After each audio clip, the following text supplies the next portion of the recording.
గురువుగారు కృష్ణుడికి గోవులకి సంబంధం ఉందని అందరికీ తెలిసిన విషయమే. అయితే మీరు రామ్ పరివార్ని గోమయంతో చేశారని మాకు తెలిసింది. అసలు గోవులకి రాముడికి సంబంధం ఏంటంటారు గురువుగారు? జై గోమాత.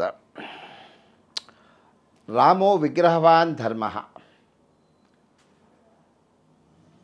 ఇంత వాల్మీకి 24,000 శ్లోకాలతో రామాయణం రచించిన తర్వాత ఏకవాక్యంగా రాముడు అంటే ఏమిటి అని అడిగితే ఆయన చెప్పిన ఒక సింగిల్ లైన్ స్టేట్మెంట్ ఏంటంటే రామో విగ్రహవాన్ ధర్మ. ధర్మాన్ని పోతా పోస్తే ఏ రూపం ఉంటుందో అదే రాముడు. సనాతన ధర్మము గోవు మీద ఆధారపడి ఉంది. రామనామము ఎంత పవిత్రమో గోమయం కూడా అటువంటి పవిత్రమైనది. అసలు మీరన్నట్టుగా కృష్ణుడు వచ్చిన దగ్గర నుంచి పూర్ణ అవతారంగా వచ్చిన దగ్గర నుంచి గోవుల్ని పట్టుకుని కూర్చున్నాడు. మరి రాముడు ఎక్కడ పట్టుకున్నాడు? రాముడికి గోవు సేవ చేశాడా? ఎందుకంటే ఆయన ఉన్నది కూడా గురుకులాల్లోనే చదువుకున్నారు. ఆయన గురుకులాల్లో ఎప్పుడూ గోకులాలు ఉండేవి. రాముడు 14 సంవత్సరాల పాటు అరణ్యవాసం చేయవలసి వచ్చినప్పుడు ఆయన వెళ్ళిపోతున్నాడనే బాధతో అందరూ వచ్చి బాధపడుతూ ఉండగా ఒక వృద్ధ బ్రాహ్మణుడు ఆయన చెంతకి చేరి, రామా నువ్వు వెళ్ళిపోతున్నావు, దాశరథి నువ్వు రేపటి నుంచి మాకు రాజు అనుకుని ఆనందపడ్డాం, నీ రాజ్యంలో మేము ఉంటామనుకున్నాం, నువ్వు వెళ్ళిపోతున్నావు, నేను ఉంటానో ఉండనో ఈ 14 ఏళ్లలో, నీ ద్వారా దానం పొందాలని ఉంది నాకు, అది కూడా గోదానం అని వణుకుతున్న చేతి కర్రతో వచ్చి రాముడిని అడిగాడు. ఆయన వెళ్ళే ప్రయాణంలో ఉన్నారు.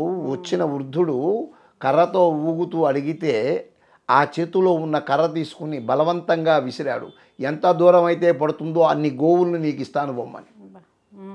అటువంటి గోదానం చేసిన రాముడు పట్టాభిరాముడు, గోకుల రాముడు. ఇటువంటి రాముడి యొక్క జన్మ దిలీప్ మహారాజు యొక్క సంతానంలో వచ్చిన రఘువుకు పుట్టిన రఘువంశమే ఈ రామాయణం. ఆ దిలీపుడు కూడా సంతానం లేక తపిస్తూ ఉండంగా ఆయన నందిని అనే గోవుకి అపచారం చేశాడు, ఉన్నా కూడా పట్టించుకోకుండా. తర్వాత గ్రహించి గోసేవ చేయటం మూలాన, గోవుని సంతుష్టి చేయటం మూలాన ఈ యొక్క రఘువు, హరిశ్చంద్రుడు లాంటి మహానుభావులు పుట్టిన దీనిలో పరమాత్మ కూడా ఆలోచించుకుని ఎవరి యొక్క దీనిలో వస్తే నాకు ఆ పేరు ఉంటుంది. మీ తాత ఏం చేశాడయ్యా అంటే హరిశ్చంద్రుడు ఒక సత్యం కోసం పోరాడాడు, ధర్మం కోసం నేను వస్తున్నానని వచ్చేసాడు ఆయన. అలా రామావతారం తీసుకుని వచ్చి ఇవాళ మనము శ్రీరామనవమి జరుపుకుంటున్నాము అందరం.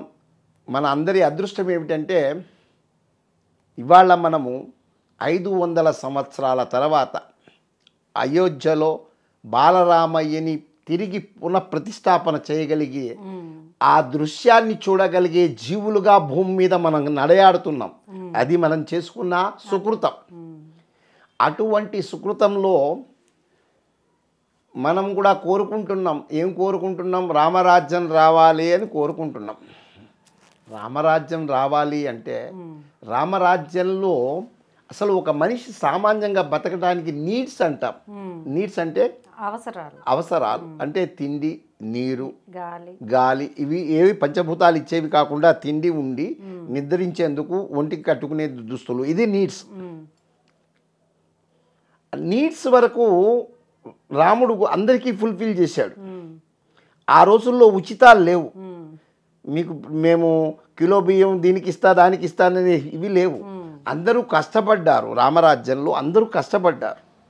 కష్టపడిన తర్వాత నీడ్స్ వరకు అందరికీ చేశాడు. ఇవాళ మనకేముంది? నీడ్స్ పోయినాయి, కంఫర్ట్స్ వచ్చి లగ్జరీకి వచ్చేసాం. ఈ లగ్జరీకి వస్తే రామరాజ్యం రాదు. నీడ్స్లో ఉంటేనే అందరికీ ఆహారం అందేది, అందరికీ విద్య అందేది. ఆయన ఏం చేశాడు? రామరాజ్యంలో అక్కడ అబద్ధం చెప్పవలసిన అవసరం వాడికి రాలా, దొంగతనం చేయాల్సిన అవసరం లేదు. ఇవాళ స్కీమ్ పెడితే స్కామ్ చేసే రోజులు ఇవి. అస్సలు మనం మూల సూత్రాన్ని మర్చిపోయినాం. రాముడు సూర్యవంశానికి చెందినవాడు. అంటే సూర్యుడు లాంటి వాడు. ఈవిడెవరమ్మా? అయోనిజ, భూమాత. భూమాత కుమార్తె. భూమి సూర్యుడు ఈ రెండు లేకపోతే ఆహారం లేదు ఎక్కడ, ప్రపంచమే లేదు. జగత్తంతా రామమయం. ఎందుకంటే సూర్యుడు సీతారాములు అంటున్నాం కానీ రామసీతలు అంటల్లా మనం. అంటే భూమాతకి సూర్యుడికి అటువంటి అనుసంధానం. ఈ అనుసంధానానికి గోమాత చాలా అవసరం. ఎందుకంటే గోవు ఈ భూమిని వృద్ధి చేస్తుంది. కిరణజన్య సంయోగ క్రియ సూర్యుడు చేస్తాడు. మనం చూడవలసింది అంటే సరి అయిన ఆహారాన్ని పండించి అందరికీ ఇవ్వటం మూలాన ఆలోచనలన్నీ కూడా ధర్మం వైపు ఉన్నాయి రామరాజ్యంలో. ఇవాళ మన విషతుల్యమైన పదార్థాలన్నీ తింటూ మనం ఏది కక్కినా కూడా తెల్లవచ్చు చెల్లవచ్చు, ప్రతి వాటిలోనూ విషం తప్ప విషయం లేదు. ప్రతివాడు విషం కక్కుతున్నాడు. అంతా పొల్యూషన్లో ఉన్నాం. మన మైండ్ పొల్యూషన్, మాట పొల్యూషన్, విషయాలన్నీ పొల్యూషన్. ఈ పొల్యూషన్ లేకుండా ఉండటం కోసం శ్రీ శంకర విద్యా భారతి గో సంరక్షణ చారిటబుల్ ట్రస్ట్ ఈ గోమయంతో రామ్ పరివార్ విగ్రహాలు తయారు చేయటం మొదలుపెట్టాం. ఇవాళ గోసేవ అంటే ఎక్కడైనా గోశాల ఉన్నది, మా దగ్గర గోవులు ఉన్నాయండి, మీరు దానం చేయండి, మీరు దానం చేయండి. ఎంతమంది ఎంత దాకా దానం చేస్తారు? ఇవాళ వాళ్ళ కుటుంబాలకే వాళ్ళకే ఎన్నో అవసరాలు ఉంటాయి. గోవుల గురించి ఆలోచించే ఆలోచన ఎవరికైనా వస్తుందా? సో డొనేషన్ కాదు కావాల్సింది, డూ ఫర్ నేషన్. అంటే దేశానికి మనం ఏం చేస్తామని వినూత్నంగా ఆలోచించిన శంకర విద్యా భారతి గో సంరక్షణ చారిటబుల్ ట్రస్ట్ ఈ గోమయ రామ పరివార్ విగ్రహాలను తయారు చేసింది. ఇవాళ ఈ విగ్రహం గనక ఎందుకు ఏమండి ఆవు పేడతో విగ్రహం ఎందుకండి అంటే మొత్తము యూనివర్స్ అంతా కూడా వైబ్రేషన్తో ఉంది. వైబ్రేషనల్గానే బతుకుతున్నాం మనం. నేను ఇప్పుడు మీరు మాట్లాడుతున్న మాట నాకు వినిపించి అర్థమవుతోంది, నేను మాట్లాడే మాట మీ దాకా వెళుతోంది అంటే వైబ్రేషన్, ఫ్రీక్వెన్సీ ఆఫ్ వైబ్రేషన్. అలాగే వస్తువుల్లో కూడా దానికి నెగిటివిటీ పాజిటివిటీ ఉంటాయి.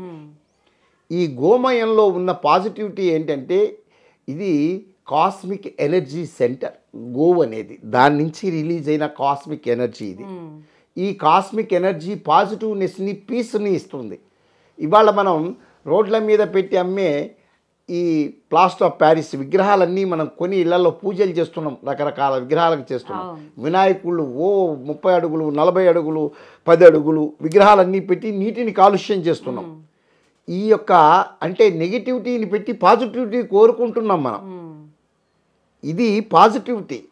దీని మూలాన పీసు ప్రాస్పరిటీ రెండు వస్తాయి. మనిషి ఎవడైనా కోరుకునేది పీస్ అండ్ ప్రాస్పరిటీ.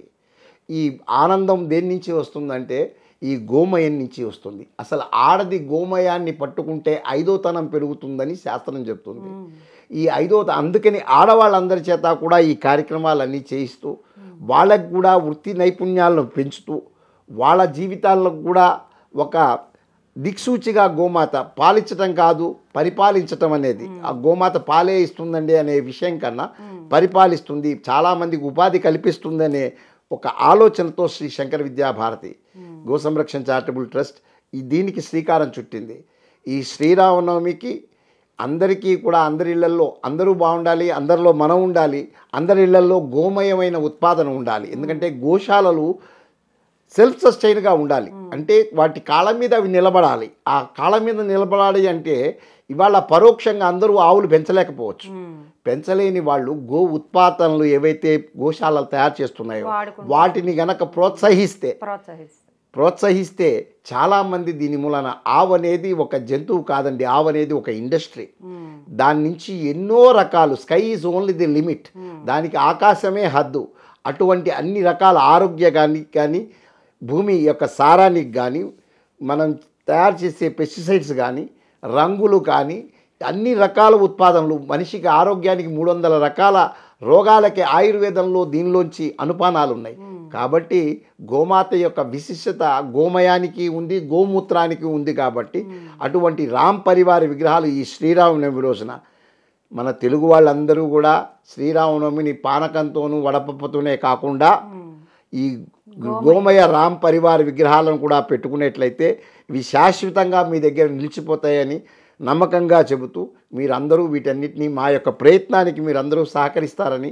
గురుగారు అంటే ఇదంతా ఓకే కానీ గోమయం గో పరివారం ఇవన్నీ బాగానే ఉన్నాయి, మరి వీటికి కూడా రంగులు వాడారు. ఇవి ఏ విధమైన రంగులు? కెమికల్స్ లేనివా, కెమికల్తో కూడినవా? మాకు చెప్పండి దాని గురించి. ఇవన్నీ కూడా మనం వాడుతున్న రంగులన్నీ కూడా వాటర్ సాల్యుబుల్ కలర్స్. ఓకే. ఇవి ప్రకృతి సిద్ధమైనవి, ప్రకృతిలో కలిసిపోయేవి. మనం కెమికల్స్ అనేది మనం ఆర్గానిక్గా ఉన్నాం, ఇన్ఆర్గానిక్గా లేము. ఎందుకంటే మనం ఏవైతే ఈ రంగులు క్యామిల్ వారి రంగులు, కాడ్మియము, మెర్క్యూరీ ఇలాంటివన్నీ కలిసి నీటి యొక్క ఇప్పుడు మనం వినాయకుళ్ళకి వాటికి వేసే రంగులు, బయట వేసే రంగులన్నీ కూడా కెమికల్స్. మనం కెమికల్స్ వాడకుండా న్యాచురల్ కలర్స్ని మనం వీటిల్లో వాడుతూ, న్యాచురల్ అంటే మనము అది ఇన్స్టెంట్గా బాగుంటుంది, ఇది కాన్స్టెంట్గా బాగుంటుంది, 10 మందికి ఉపయోగపడుతుందనే ఆలోచనతో వాటర్ సాల్యుబుల్ కలర్స్ను మాత్రమే మనం వాడుతున్నాం తప్ప దీనిలో విష పదార్థాలు ఏది కూడా మనం అంటే మానవాళికి చేటు చేకూర్చేది ఏది దీనిలో ఉపయోగించలేదు. కాబట్టి ధైర్యంగా అందరూ వీటిని వినియోగించవచ్చు. ఎక్కువ కాలం మన్నుతుంది కూడా, న్యాచురాలిటీకి ఎక్కువ కాలం మన్నుతుంది. అద్భుతంగా ఉన్నాయి కలర్స్ కూడా చూసుకుంటే, ముదురు రంగుల్లో పచ్చ, నీలం బాగున్నాయి. జై గోమాత.